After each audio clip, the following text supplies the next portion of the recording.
Halo teman-teman membara, perkenalkan kembali nama saya David Kristianta. Pada kesempatan kali ini saya akan membawakan mentoring modul reproduksi untuk patologi anatomi organ reproduksi secara khusus pada organ reproduksi wanita.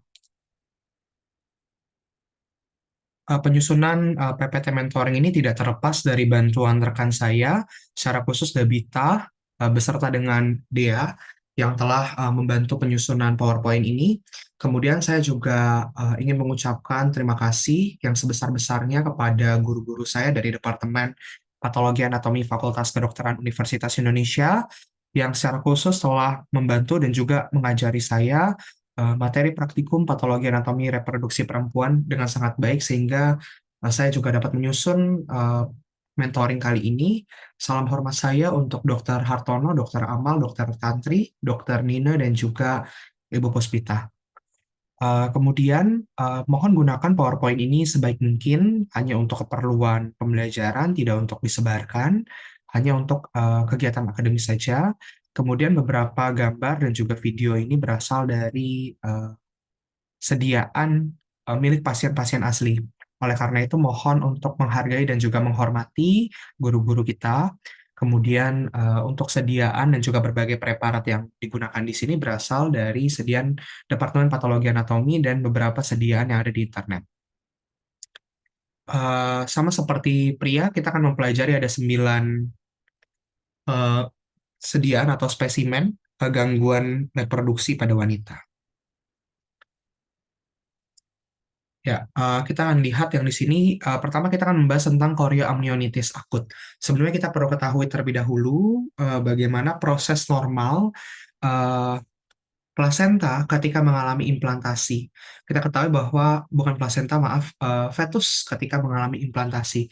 Nah, fetus ketika mengalami implantasi pada uterus akan membentuk berbagai struktur. Di sini kita dapat melihat ada umbilical cord atau tali pusat yang menghubungkan antara ibu ke bayi.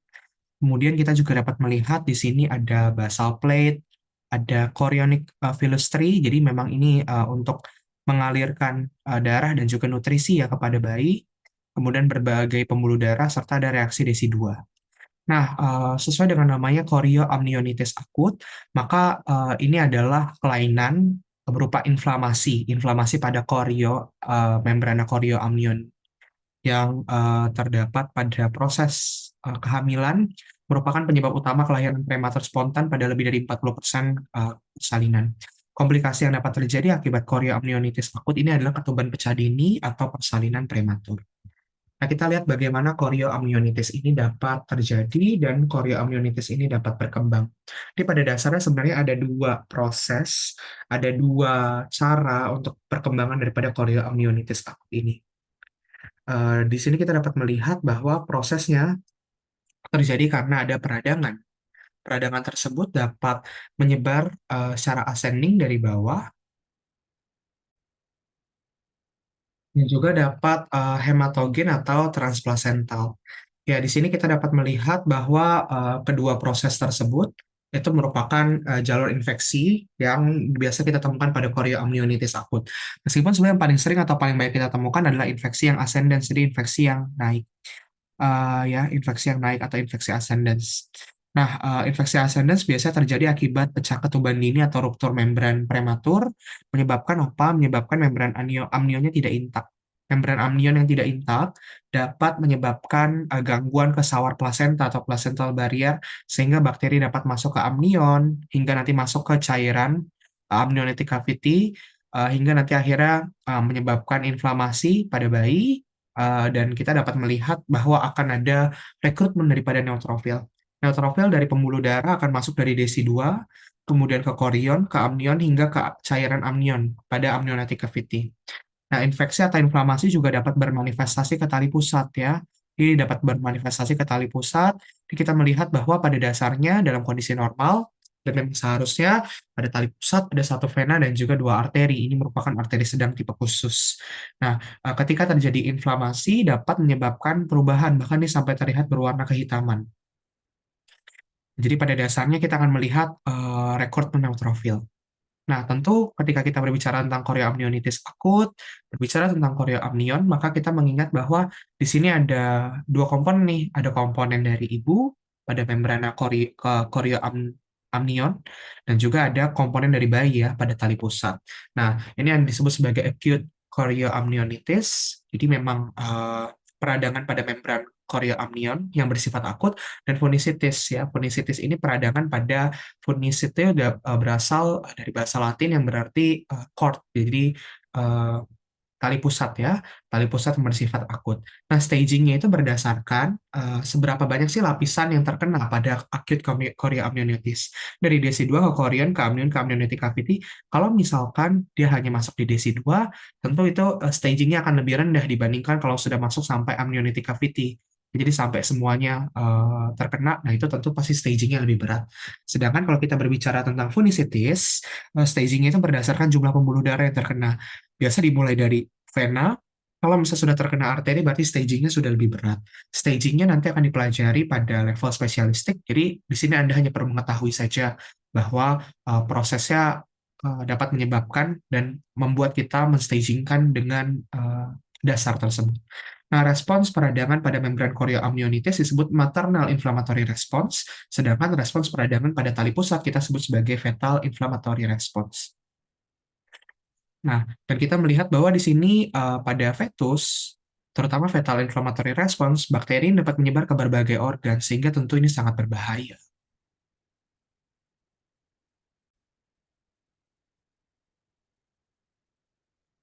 Nah, chorioamnionitis akut ini kita biasa tegakkan dengan diagnosis klinis. Pasien akan datang karena ini adalah inflamasi, tadi menyebabkan ada masuknya bakteri, rekrut neutrofil, maka kita dapat melihat ada demam, nyeri tekan pada fundus uteri, kemudian takikardia maternal dan juga takikardia fetal, dan juga cairan ketubannya berbau busuk karena memang ada bakteri di dalamnya. Dan ini dapat kita lihat pada pemeriksaan mikrobiologi, ada kultur mikroba positif dari spesimen cairan ketuban atau chorioamnion atau fetus atau neonatus. Kemudian profil biomarker seperti interleukin 6, 8, matriks metaloproteinase, CXCL6 itu juga akan meningkat.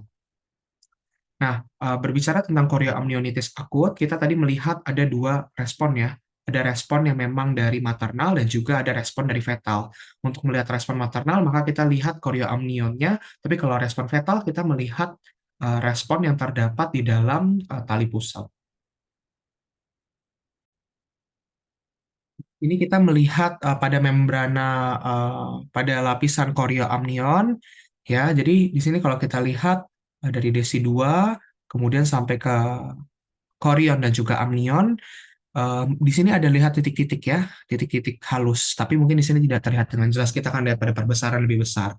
Tapi biasa kita melihat jaringan chorioamnionnya dilapisi oleh epitel kuboid selapis, tetap kuboid normal, tapi tampak degeneratif. Bahkan pada beberapa regio atau beberapa area kita bisa melihat ada area yang nekrosis. Kemudian ada sebutan sel radang neutrofil, bisa di berbagai area tadi. Berarti kalau semakin dalam, artinya semakin sampai ke cairan amnion, maka artinya semakin parah ya. Kemudian kita juga dapat melihat ada karioreksis dan juga mikroabses. Jadi karioreksis maksudnya adalah proses kerusakan sel, ya. Jadi pecahnya inti sel karena rusaknya kromatin. Kita akan lihat pada perbesaran besar nanti. Kemudian kita lihat juga pada tali pusat ada sebutan sel radang neutrofil. Kita akan coba lihat di bagian video berikutnya. Ya, ini adalah bagian daripada membrana chorioamnion. Di sini ada titik-titik ya pada permukaan. Ini sudah sangat jelas bahwa ada sel-sel radang neutrofil sampai ke amniotic cavity. Ini DC2, jadi sudah naik dari DC2 chorion sampai amnion. Kemudian kalau kita lihat, ini bergerak ya. Di sini kita juga dapat melihat ini adalah struktur eh, pembuluh darah pada tali pusat. Pada pembesaran besar kita lihat ada banyak titik-titik. Kita bisa melihat bahwa ini adalah sebuah sel radang. Berarti ini fetal inflammatory response. Kita lihat pada pembesaran lebih besar. Nah, pada pembesaran lebih besar dari DC2, kita dapat melihat sebenarnya di sini ada titik-titik ya, sel-sel radang neutrofil. Ya, ada banyak sekali sel-sel radang neutrofil di sini yang dapat kita lihat. Kemudian di sini ini juga gambaran dari praktikum. Ini DESI 2, ini membrana amnion, dindingnya juga sudah sembab ya karena sel-sel radang akut. Kemudian kita juga melihat bahwa di sini ada banyak titik-titik yang diisi oleh neutrofil. Sedangkan ini berbicara tentang umbilical cord, di sini ada respon peradangan nih, ya. Ada banyak neutrofil di dalamnya. Ini yang membandingkan yang antara maternal dan juga fetal inflammatory response. Di sini kita dapat melihat pada yang maternal ada banyak sel-sel neutrofil, beberapa bahkan sudah menjadi debris nekrotik. Membran pelapisnya tadi seperti yang saya sampaikan, beberapa di sini sudah mengalami kerusakan ya, karena ada proses nekrosis sudah menjadi debris-debris caseous, debris-debris. Kemudian di sini kita dapat melihat bahwa di sini neutrofilnya awalnya cuma ada di lumen, tapi lama-kelamaan naik ke dinding pembuluh darah dengan jumlah yang banyak. Nah, kemudian kita masuk ke sediaan praktikum yang kedua, yaitu mola hidatidosa, yang merupakan penyakit trophoblastik gestasional, ya, yang ditandai dengan pembengkakan villi chorioalis sehingga menyerupai gelembung. Atau dalam bahasa awam kita menyebut mola hidatidosa ini sebagai hamil anggur. Ya, maka ciri khasnya adalah ada proliferasi sel trophoblast berupa syncytiotrophoblas yang nanti akan kita lihat yang melapisi permukaan villi. Ini disebabkan karena berbagai hal, misalnya sperma yang membuahi ovum, spermanya tidak memiliki muatan genetik atau yang disebut sebagai anovulasi komplit, jadi memang tidak ada akrosom dan berbagai materi-materi lainnya.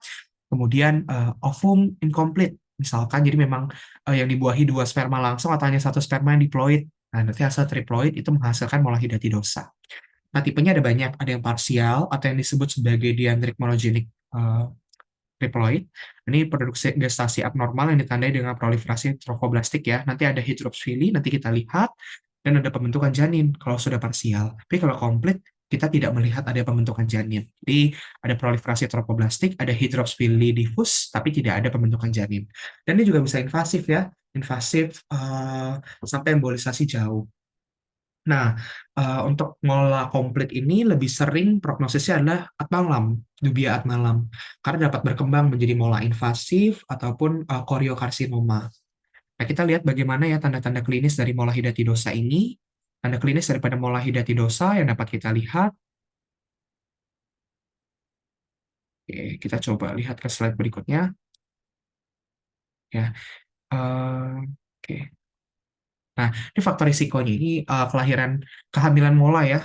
Biasa terjadi pada uterus yang disebut sebagai hamil anggur. Faktor risikonya apa? Usia maternal kurang dari 20 tahun atau lebih dari 40 tahun.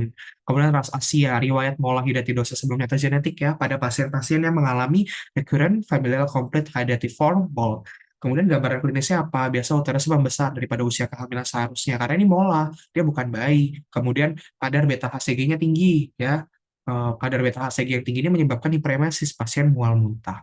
Kemudian ada perdarahan atau abortus spontan atau mola yang keluar dari vagina. Biasa keluarnya gelembung atau vesicle villi pada jalan lahir. Prognosisnya gimana? Mola komplit prognosisnya lebih buruk ya, terutama dapat menjadi mola invasif. Jadi dia tumbuh ke dalam kafum uteri, nanti dia sampai bisa masuk ke dinding uterus. Dan juga ada mola berulang. Ini prognosisnya juga buruk. Nah, ini adalah gambaran mola hidatidosa, komplit hydatidiform mole. Jadi tadi pembedanya adalah kalau komplit tidak terbentuk janin ya.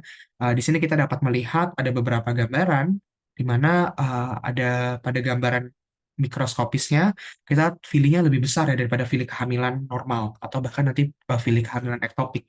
Kemudian stromanya lebih sembab, uh, ada degenerasi hidropik, jadi jaringannya itu menekan ya, jaringan tertekan, maaf, tertekan ke tepi ya, yang disebut sebagai villi hidropik ya. Jadi enlarged and dilated edematous villi, villinya avaskular ya, tidak ada vaskularisasi. Trophoblasnya juga proliferatif nih, ada banyak, terutama syncytiotrophoblas. Kemudian di tengah-tengah membentuk kavitasi atau sisterna. Eh, Oke, nah itu adalah gambaran mikroskopisnya. Kita coba lihat dulu gambaran mikroskopisnya di sini. Gambaran apa yang bisa kita lihat? Di sini gambarannya adalah feelingnya lebih besar ya daripada feeling kehamilan normal, bahkan atau kehamilan ektopik. Kemudian stromanya tampak lebih sembab, edematos, dan ini ada pembentukan sister. Nah, ini ya, area yang warnanya itu lebih sembab ya. Kemudian ini ada degenerasi hidropik. Jadi jaringan ikat stroma feelingnya menepi dan avaskular. Ini sisterna seperti kolam renang di tengah. Ini juga sisterna.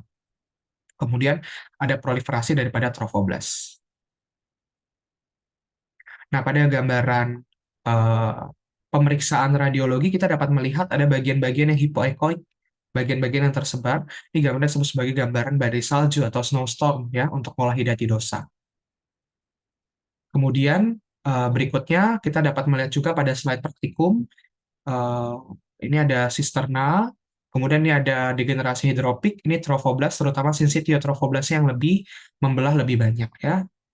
Eh, Normalnya bahwa harusnya pada trimester pertama atau trimester pertama kehamilan trophoblas ini dari dua lapis ya, ada sensitiotrophoblas dan juga sitotrophoblas, tapi di sini hanya satu lapis saja. Stroma menepi akibat degenerasi hidropik, kemudian ini adalah yang disebut sebagai sisterna trophoblas proliferatif. Ya, kemudian kalau kita lihat lagi pada gambaran makroskopis, ini diambil dari wanita hamil usia 35 tahun, gravida 3, ya, dan itu sudah paritas yang kedua, usia kehamilan 14 minggu dengan keterangan klinis abortus mola. Nah, ini kita dapat melihat fili hidropik yang berukuran besar ya, menyerupai anggur yang disebut juga sebagai hamil anggur. Dindingnya tipis, kemudian translucent, terlihat ada cairan bening ya di dalamnya, bagian janin tidak ditemukan karena ini adalah mola hidatidosa komplit. Berbeda dengan mola hidatidosa incomplete ya. Kita akan coba lihat ke gambaran berikutnya. Nah, ini juga sama ya gambarannya. Jadi pada Cavomoterus kita melihat ada fili-fili yang vesikel dalam bentuk vesikel yang berukuran besar, dindingnya tipis, translucent, terlihat ada cairannya. Ini juga sama ya, dindingnya tipis, terlihat ada cairan, translucent, vesikel fili yang berukuran besar. Nah, di sini kita dapat melihat kembali ya, jaringan fili ukurannya membesar, membulat, ada degenerasi hidropik, ini degenerasi hidropiknya. Ini degenerasi hidropik, kemudian bagian tengah ada sisterna. Tidak ada pembuluh darah di dalam fili atau avaskular, kemudian sel-sel trophoblas pelavisnya ini juga tampak proliferatif.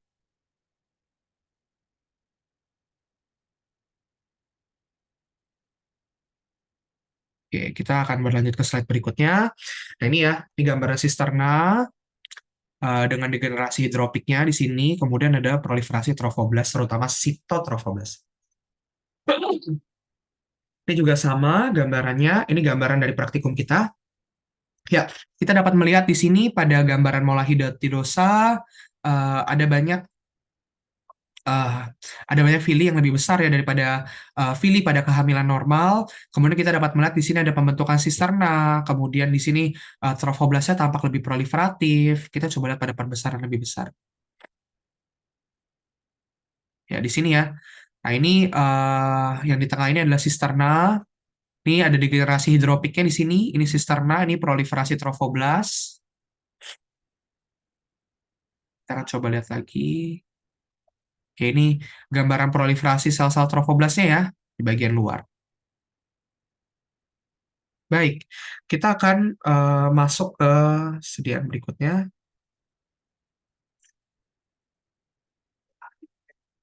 Nah, kita masuk ke praktikum yang ketiga, kita akan membahas kehamilan ektopik. Jadi kehamilan ektopik ini pada dasarnya adalah semua kondisi di mana implantasi fetus itu tidak terjadi dalam uterus ya. Uterus di tempat yang normal yang seharusnya. Jadi implantasinya bisa terjadi di ampula, bisa juga di kornu, atau di ovarium, bahkan bisa sampai ke abdomen. Nah, ini sekitar 90% terjadi di tuba, ya tuba falopi, tapi bisa juga terjadi di tempat lain. Nah, ini pasien biasa akan datang dengan klinisnya adalah nyeri pelvis, abdomen, serta perdarahan pervaginam. Kenapa? Karena dia tidak tumbuh di tempat seharusnya. Nah, riwayat seksual dan reproduksi level beta HCG dan pemeriksaan USG transvaginal ini membantu kita mengarahkan pada kehamilan ektopik. Jadi kalau misalnya pada pasien-pasien yang datang dengan keluhan nyeri abdomen dalam usia reproduktif, Anda perlu mempertimbangkan untuk melakukan pemeriksaan beta HCG untuk memastikan bahwa ini bukan merupakan kelainan berupa kehamilan ektopik, terutama pada pasien-pasien yang memang sebelumnya sudah memiliki riwayat kehamilan ektopik. Faktor predisposisinya adalah inflamasi tuba atau salpingitis kronik, itu yang paling sering. Kenapa sih kalau misalnya dia kata pada tuba ada peradangan, maka nanti akan terbentuk jaringan parut sesudah dia sembuh. Nah, jaringan parut itu nanti akan mempersulit pergerakan zigot sehingga pada akhirnya bisa terjadi telurnya itu zigot baik itu sel telur maupun sel sperma nanti tertahan tidak bisa kembali sehingga pada akhirnya ketika harus implantasinya terjadi di tuba fallopi. Ini situs implantasinya yang paling sering ekstrauterin di tuba. 97% bisa ditemukan di berbagai bagian lain. Nah, kita akan melihat gambaran makroskopisnya di sini. Spesimen berasal dari operasi salpingektomi dextra atas indikasi kehamilan ektopik. Ini tuba fallopi, ini bagian fimbriae, kemudian ini plasentanya, ya, ini adalah bayinya. Ya, ini kita bisa lihat nih dalam praktikum kemarin masih ada masih ada fetusnya di sini. Eh, ini pada lumen tuba tampak bekuan darah filicorialis dan menyerupai jala-jala spongi dan juga ada produk kehamilan berupa janin. Nah, kita akan melihat gambaran mikroskopiknya. Bagaimana gambaran mikroskopiknya? Di sini kalau kita lihat gambaran mikroskopiknya, maka kita identifikasi terlebih dahulu biasa ada jaringan tuba, ya ada struktur tuba. Nah, pada struktur tuba di sekitarnya karena itu bukan suatu tempat normal kehamilan, maka kita dapat melihat tanda-tanda kehamilan di situ. Ini lumennya melebar, ya, ini melebar. Di sini ada apa? Ini bekuan darah, ya, bekuan darah. Kemudian ini fili chorioalis. Filinya stromanya tampak sembab di sini karena mengisi ada pembuluh darah yang berisi eritrosit. Dinding tubuhnya pasti menipis ya karena ada reaksi desidualisasi. Meskipun sulit untuk kita identifikasi, ini lebih menipis ya. Kemudian ini ada lumen yang berisi bekuan darah. Kemudian ini bekuan darah banyak nih filicorialis. Jadi memang tidak tumbuh di tempat seharusnya. Kemudian kita melihat bahwa di sini adanya sel-sel sensitiotrophoblas dan juga sitotrophoblas menyebabkan ada peningkatan beta HCG juga pada kehamilan ektopik.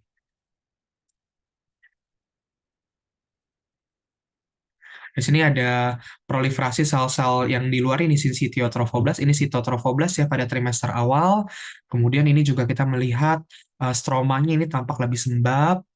Kemudian ada banyak pembuluh darah ya, ada banyak perdarahan di situ karena memang bukan tumbuh di tempat seharusnya. Ada banyak eritrosit juga.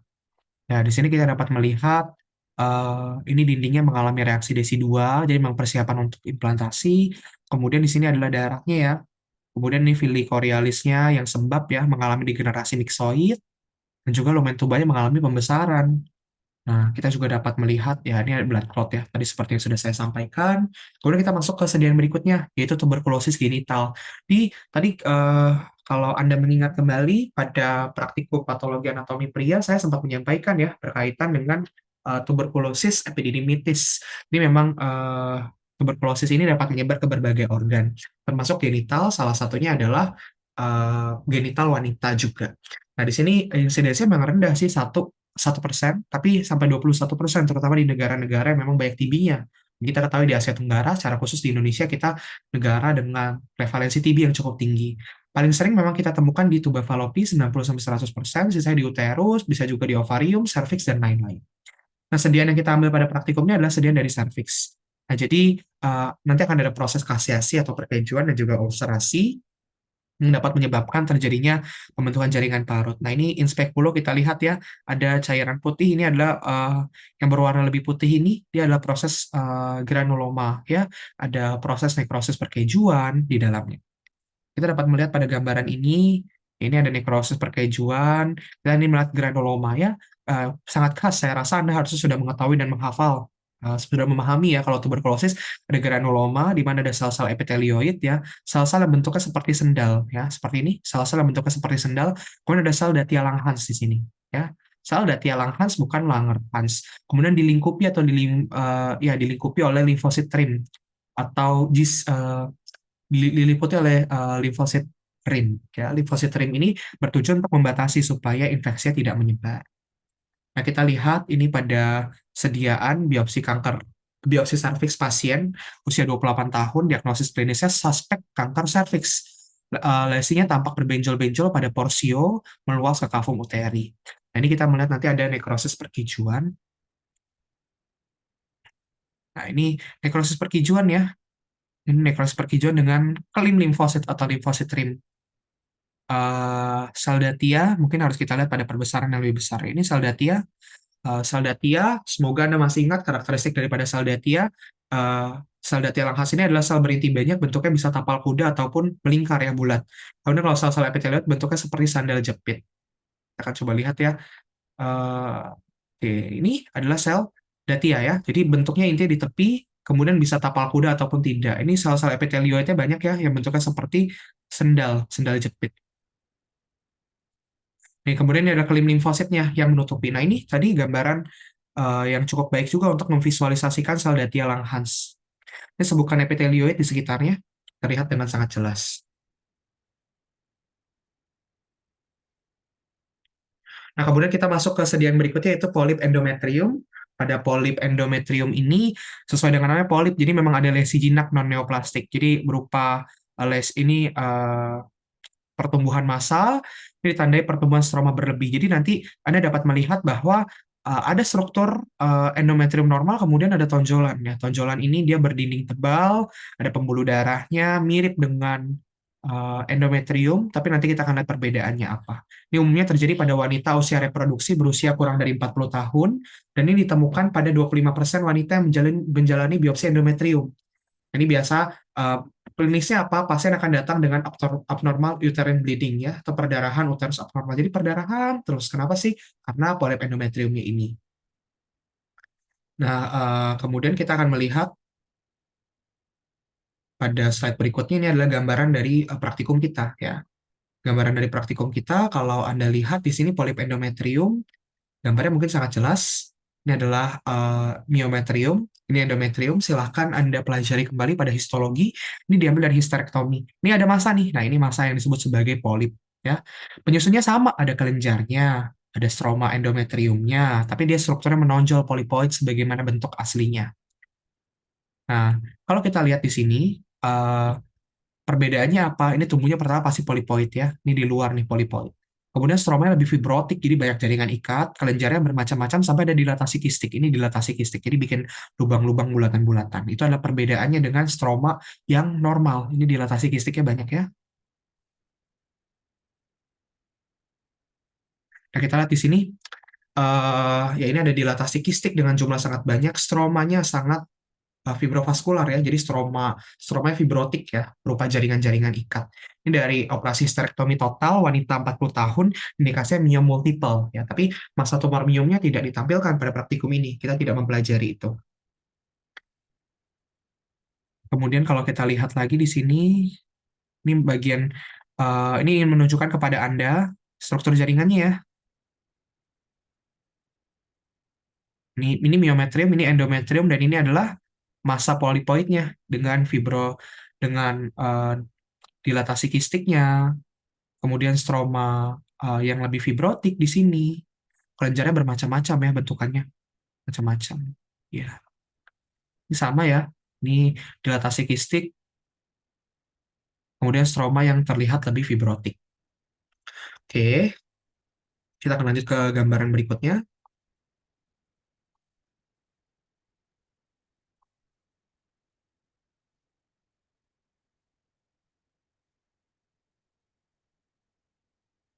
Oke, kita masuk ke sediaan terakhir untuk reproduksi wanita sebelum membahas keganasan, yaitu galaktokel payudara.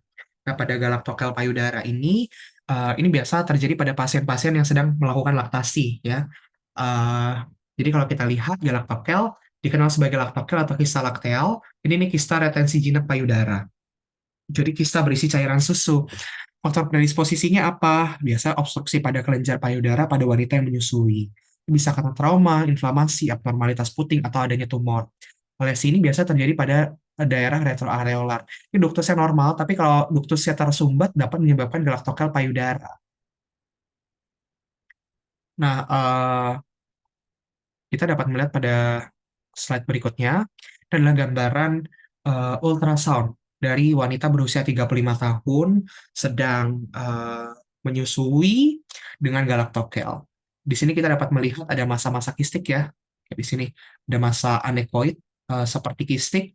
Ini adalah posterior acoustic enhancement dengan lateral edge shadowing. Ini kistik galaktokel.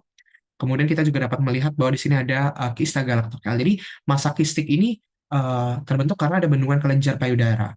Jadi dia harusnya bermuara ke ductus acniverus, tapi karena ada sumbatan, pada akhirnya kelenjarnya membesar nih seperti ini, ya. Sehingga akhirnya ketika ruptur, pasien dapat merasakan nyeri. Ini kita lihat ya gambarannya apa saja sih gambaran mikroskopisnya. Kita dapat melihat bahwa ada sisa ASI yang terjebak. Nanti sisa ASI yang terjebak ini akan dimakan oleh foamy macrophage ya. Kemudian ada ruptur-ruptur biasanya. Ini gambarannya, ini foamy macrophage ya. Kita akan lihat gambaran ASI yang terjebak seperti apa sih. Sepertinya di sini kurang representatif ya. Seingat saya kemarin kurang menggambarkan kita melihat di mana ada sisa-sisa ASI. Kita dapat melihat ada foamy-foamy makrofagnya. Ya, ini foamy makrofag. Ya, sangat jelas ini adalah gambaran payudara. Ada sisa-sisa ASI, sisa-sisa ASI, ya sisa-sisa ASI ini di lumennya dapat dilihat ya, sisa-sisa ASI yang masih keluar.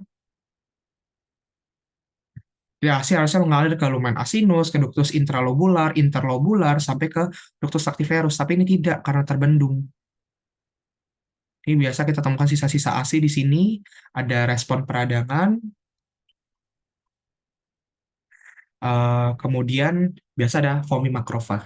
Ya, itu yang khas yang dapat kita temukan pada galaktokel payudara.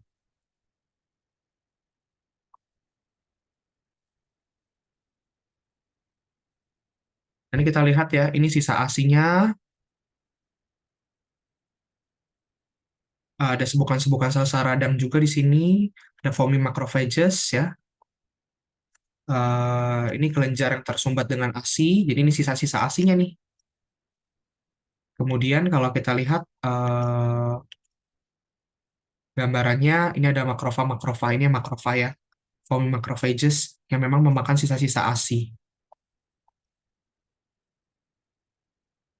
Juga sama, ini sisa ASI, ini ada banyak respon peradangan. Harusnya kita bisa menemukan foamy makrofagnya ya, daerah sekitar sini untuk memakan sisa ASI. Ya, kemudian kita masuk ke keganasan ya. Untuk keganasan yang pertama kita akan membahas tentang penyakit Paget ya, Paget disease. Nah, penyakit Paget ini ditandai dengan proliferasi intraepidermal sel epitel glandular maligna pada region nipple areola. Nah, kalau kita lihat di sini pada ini terjadi pada sejumlah besar pasien, 42 sampai dengan 98% pasien. Memperlihatkan biasanya lesinya adalah berupa eksim. Jadi ada eksim, perubahan eritematos pada puting, ada nipple discharge, ataupun ada retraksi puting. Nah, ini biasanya merupakan penyakit yang perluasan dari lesi di DCIS ya. Kita sudah pernah pelajari di modul hemato-onko. Ini ada ductal carcinoma in situ. Nanti dia sel ganasnya naik ke permukaan, sehingga menyebabkan epitelia menjadi erosif, dan kita menemukan ada namanya sel Paget. Kita lihat ya bagaimana sel Paget itu. Nah, di sini kita lihat ya ini gambaran makroskopisnya dulu. Tadi seperti yang saya sampaikan, lesnya kemerahan, erosif, berkusta, menyerupai eksim dengan ataupun tanpa discharge. Dapat pula disertai dengan retraksi puting. Ini penyakit Paget. Nah, ini kita lihat ya, ini adalah bagian yang normal nih dari payudara. Ya, bagian normal dari payudara. Kemudian, nah di sini ada, lihat nih, lesinya, kita lihat bahwa permukaannya mulai erosif. Ada penebalan permukaan ya. Tampak ada sel-sel yang pucat, yang disebut sebagai sel-sel Paget. Kita lihat pada perbesaran lebih besar ya, seperti apa gambaran sel-selnya. Ini normal dulu, kita lihat ya pada perbesaran lebih besar. Ini normal nih ya, ada keratinnya. Kemudian kalau dalam kondisi yang nggak normal, kita lihat di sini, nah ini ya, kita menemukan ada sel-sel yang pucat, ya sel Paget. Ini berukuran besar, sitoplasma pucat, luas, inti pleomorfik, mengandung anak inti yang prominent. Ya, bisa tersusun tunggal ataupun tersusun berklaster ya, rapat-rapat seperti itu. Nah, ini gambaran sangat baik nih, banyak banget sel Pagetnya. Ini tadi naik nih, jadi dari bawah nih, BCIS ini naik ke atas, bikin lesi erosif di kulit, bikin krusta, eritema, sampai akhirnya ada sel-sel Paget nih. Kalau kita lihat ini merupakan suatu keganasan.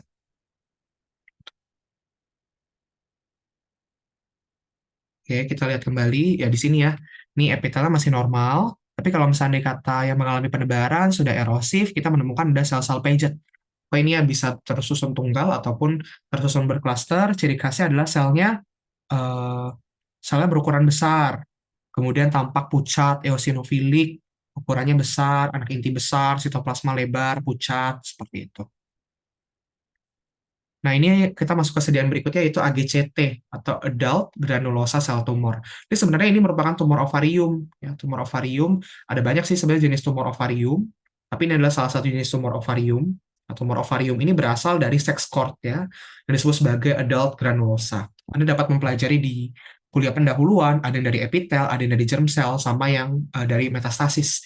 Tapi kita akan membahas yang pada praktikum ini adalah adult granulosa cell tumor. Nah, ini biasanya pasien akan datang dengan manifestasi klinis berupa perdarahan uterus normal dan juga abdominal pain. Jadi di sini sel granulosanya banyak, granulosa banyak itu menghasilkan estrogen. Dampaknya apa? Ada hiperplasia atau penebalan endometrium. Jadi perdarahannya lebih lama, perdarahannya memanjang di luar siklus yang seharusnya. Yang mana kondisi ini apabila dibiarkan terus-menerus dapat menyebabkan terjadi karsinoma endotel atau karsinoma payudara. Jadi ini merupakan suatu hal yang sangat berbahaya ya. Kemudian kalau misalnya terjadi pada anak-anak dapat menyebabkan pubertas prekop, jadi head dini, pubertas sekunder karena tadi estrogennya banyak. Ini tumor maligna, kelompok seks cord stromal paling sering ditemukan, ini 1% dari keseluruhan tumor ovarium. Ini pada ovarium yang kita lihat masa tumornya ya, ini ya, dari seks cordnya. Oke, kita lihat pada gambar berikutnya. Nah, biasa kita melihat AGCT ini ada sel-sel granulosa yang tersusun dalam berbagai pola. Ada populasi sel fibroblast, sel TK, nanti jumlahnya bervariasi. Ini biasa terjadi pada wanita perimenopause ya, dan juga dapat terjadi pada anak-anak. Kalau anak-anak disebutnya sebagai juvenile granulosa cell tumor. Nah, pada adult granulosa cell tumor ada tampakan mikroskopis yang sangat khas, ya, yang disebut sebagai Cole-Exner bodies. Sejarahnya ini ditemukan oleh ahli obstetrik dari Amerika, ada Emma Louise Cole dan juga Sigmund Exner yang dari Austria. Nah, ini nanti dinamakan menjadi Cole-Exner. Nah, khasnya apa sih? Kita dapat melihat ada sel-sel granulosa dengan gambaran ground glass. Ini seperti coffee bean ya, jadi seperti kita sebutnya sebagai eh, kita sebutnya sebagai nuclear groove ya. Ada nuclear groove-nya, kemudian kita lihat di tengah-tengah itu adalah materi yang terbentuk. Ini sitoplasma relatif eosinofilik dengan sedikit sitoplasma ya, inti bulat, oval, uniform. Ini adalah Cole-Exner body ya. Ini tampakan yang sangat khas, coffee bean nuclei ya, atau yang disebut sebagai ya coffee bean nuclei atau nuclear groove. Nah, kalau kita lihat, ini sebenarnya gambarnya nyasar ya. Ini harusnya gambar dari Paget, kita skip saja. Mungkin tadi saya lupa menjelaskan berkaitan dengan gambaran makroskopisnya ya. Gambaran makroskopisnya kalau pada tumor ovarium ini biasa tumbuh secara unilateral. Tumbuh secara unilateral, rata diameternya 10 cm, tapi bisa lebih. Ini bagian yang solid ya, coklat kekuningan. Kadang-kadang kita bisa menemukan ada area perdarahan dan juga area-area nekrotik. Bahkan kadang-kadang bisa ada area kistik ya, pada yang kita lihat pada praktikum. Nah, kita lihat ya, pada sediaan praktikum kita. Nah, ini. Nah, ini adalah adult granulosa cell tumor, jadi proliferasi sel granulosa, polanya bisa difus, bisa trabekular, tapi pada praktikum ini kita lihatnya polanya insular ya, jadi pulau-pulau. Satu pulau, pulau, pulau, ya berbagai pulau di sini kita bisa lihat. Nah, kalau kita lihat pada perbesaran lebih besar, nanti akan kita lihat sel-sel tumornya tampak uniform ya. Nah, ini ya gambarnya, ini call Exner body. Jadi ada sel tumornya tampak uniform, warnanya pucat, bentuk intinya bulat, di sini ada nuclear groove-nya, sitoplasma juga sedikit. Nah, ini rongga-rongga di tengah ini berisi matriks basofilik atau matriks eosinofilik dan juga materi hialin. Ini yang disebut sebagai Cole-Exner. Kemudian kita juga dapat melihat bahwa di sekitarnya ada stroma jaringan ikat ya, stroma yang tampak fibromatos di antara pulau-pulau tumor. Jadi mungkin ini tampakannya mirip dengan seminoma testis, tapi berbeda selnya ya. Di sini ada nuclear groove. Kalau seminoma testis, Anda dapat melihat kembali selnya relatif uniform, sekalipun dia dibatasi oleh septa-septa jaringan ikat. Dan tentu pasti organnya berbeda. Ya, ini gambarnya Cole-Exner body. Ada banyak ya ini gambarannya, ada nuclear groove-nya, sitoplasma sedikit, di tengahnya berisi matriks basofilik atau matriks eosinofilik.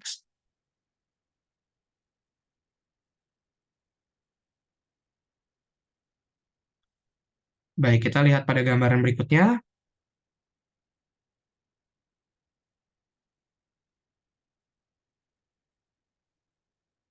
Ya, pada slide ini kita melihat gestational choriocarcinoma ini yang terakhir ya. Ini adalah tumor ganas dari bertumbuh dari sel-sel trofoblastik yang tidak ada chorionic villi. Nanti kalau ada chorionic villi-nya bertumbuh menjadi kelainan lain. Kemudian ini dapat menginvasi ke pembuluh darah dan dapat bermetastasis. Ini tersusun atas variasi sel. Ada sel-sel yang disebut sebagai sel-sel sensitio trofoblast, intermediate trofoblast, dan juga cytotrofoblast. Nanti akan kita bedakan. Ini biasa kita temukan pada wanita usia reproduksi. Faktor risikonya adalah ada pasien yang pola hidatidosa komplit, kemudian ada ras, dan juga usia ibu lanjut. Eh, risikonya itu lebih tinggi pada wanita Asia, Native Amerika, dan juga African Amerika. Ini clinical sign-nya adalah ada vaginal bleeding ya. Jadi biasa ada abortus atau hamil mola, kemudian ada simptom metastasis. Kalau misalnya metastasis bisa sampai ke berbagai organ, bisa ke paru-paru, bisa menyebabkan shortness of breath ya. Jadi nafasnya memendek atau pada otak bisa penurunan kesadaran dan biasa ada peningkatan kadar HCG. Nah, ada dua jenis, ada yang gestasional dan non-gestasional. Kalau gestasional itu berkaitan dengan kehamilan, prosesnya lebih baik. Tapi kalau non-gestasional biasanya tidak berkaitan dengan kehamilan ya, jadi koriokarsinoma aja gitu. Nah, itu biasa kita temukan pada ovarium ya, karena mixed germ cell tumor. Ini kita lihat gambaran makroskopisnya. Gambaran makroskopisnya di sini ada nekrosis, ini adalah cervix uteri, ini kavitas endometrium ya, ini kavitas uteri, ini fundusnya ada massa tumor, ada hemores, ada nekrosis. Ini massa tumornya nodul single, area perdarahan, dan juga nekrotik. Ini kita lihat ya, ini miometrium masih normal, tapi di sini kita lihat ada sel-sel tumor. Bagaimana sel-sel tumornya? Kita lihat sel-sel tumornya pada gambar sebelumnya. Oke, ya. Di sini kita dapat mengidentifikasi ada 3 jenis sel, tapi saya rasa saya akan putarkan terlebih dahulu, menunjukkan kepada Anda terlebih dahulu gambaran ilustrasinya. Ya. Nah, di sini kita dapat melihat gambaran selnya. Ya, jadi selnya itu tadi saya sampaikan ada 3 jenis sel. Ada sel sitotrofoblast, ada sel sinsitiotrofoblast, dan juga ada sel-sel uh, intermediate trofoblast. Nah, kita lihat bersama-sama. Yang pertama adalah ada kelompokan sel. Ini kelompokan sel yang warnanya yang disebut sebagai sel mononuklear. Jadi memang ada banyak inti di tengah nih satu-satu ya. Ini sel-sel mononuklear yang dipeluk oleh sel-sel dilingkupi oleh sel-sel multinuklear. Ini yang warnanya lebih bulat, ya lebih lebih pucat ya. Jadi kalau kita tandain ini nih, ini adalah sel-sel multinuklear, ini adalah sel-sel mononuklearnya. Ini sel mononuklear dipeluk nih ya, dipeluk sama sel-sel multinuklear. Ya, kita lihat ya. Tumor aja dipeluk nih, teman-teman ya. Dipeluk. Nah, ini sel-sel yang multinuklear dengan nukleus yang lebih pucat, maaf, nukleus yang lebih gelap, itu adalah yang disebut sebagai sel sinsitiotrofoblast. Intinya hiperkromatik, besar, batasnya tidak jelas, saling bersinsitium yang satu dengan yang lain. Ini juga sama. Juga sama nih ya. Ini banyak banget nih ya. Yang multinuklear. Ini sinsitiotrofoblast. Sedangkan yang mononuklear, mononuklear itu tersusun atas 2 jenis sel. Ada sel-sel yang disebut sebagai intermediate trofoblast dan juga sitotrofoblast. Jadi kalau Anda lihat di sini, sel-sel yang berukuran lebih kecil, kemudian lebih seragam, ini adalah sel-sel sitotrofoblast. Ya. Kecil seragam itu adalah sel-sel sitotrofoblast. Jadi dia kecil, uniform, dengan sitoplasma sedikit. Berbeda dengan sel-sel intermediate trofoblast. Intermediate trofoblast itu biasa dia strukturnya, kita lihat, dia akan lebih besar. Ya, ini seperti ini. Ya. Dia intinya ukurannya bervariasi, intinya vesikuler, sitoplasma jernih. Oke, kita coba lihat lagi di gambaran sebelumnya ya.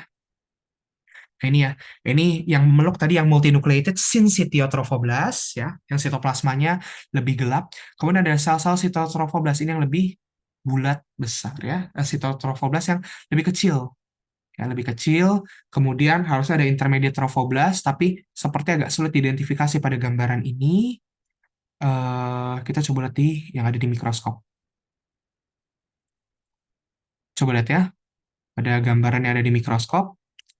Di sini kita lihat gestasionalnya, gestasional karsinoma dari histerektomi wanita 24 tahun, diagnosis klinisnya penyakit trophoblastik maligna risiko tinggi stadium 2. Ini kita lihat ya, kavitas uterusnya dipenuhi oleh sel-sel tumor. Nah, di sini ya, ini yang multinucleated ya, yang disebut sebagai syncytiotrophoblas. Itu hiperkromatik, besar, batas sel tidak jelas, saling bersinsitium satu dengan yang lain. Sedangkan yang ini, itu adalah yang disebut sebagai